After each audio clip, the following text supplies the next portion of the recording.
Hello বন্ধুরা, শুভ সকাল। দেখো সকাল সকাল উঠে আগে আমি গাছগুলো দেখাচ্ছি। রাত্রেবেলায় এত বুঝতে পারছিলাম না, কিন্তু গাছগুলো জল পেয়েছে বলে দেখো, এই দেখো প্রত্যেকটা ফুলের পাপড়িগুলো এবারে দেখাচ্ছে।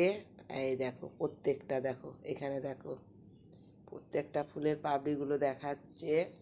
এবারে দু একদিনের ভিতরে ফুটে যাবে। এত এই ফুলটা ফুটেছে, এটা ফুটেছে। তো দেখো গাছগুলো আমি দেখছি যে কী সুন্দর লাগছে, চকচক করছে। তোমরা দেখতে পাচ্ছ গাছগুলো আমার চকচক করছে। আর দেখো এই ঘাস ফুলগুলো দেখো, এগুলো হচ্ছে ঘাস ফুল। তোমরা ভাবছো যে এগুলো ঘাস কিছু, এটা কিন্তু ফুল ফুটে। দেখো পাতাগুলো কি সুন্দর, এই দেখো কি সুন্দর পরিষ্কার একদম পাতাগুলো।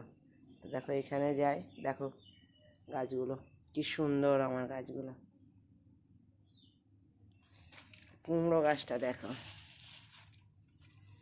কুমড়ো গাছটা একটু যত্ন করলেই কিন্তু কুমড়ো ধরবে, কারণ আমার অনেকবার হয়েছে কুমড়ো। বড় বড়, বিশাল বড় বড় 14 কেজি 12 কেজি কুমড়ো হয়েছে। একটু যত্ন করতে হবে, সার মাটি দিতে হবে গাছটাতে। দেখো পাতাগুলো কি সুন্দর হয়েছে, পরিষ্কার একদম ঝরঝরে।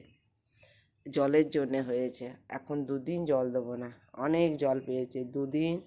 এখন জল দেবো না, তারপর আবার দেবো। আবার যদি মেঘে হয় জল, আকাশে জল পড়ে, তাহলে তো খুব ভালোই হয়। দেখো আমার ভালো লাগছে গাছগুলো দেখে, যায় যে কী পরিষ্কার লাগছে গাছগুলো। দেখো এই দেখো খুব পরিষ্কার।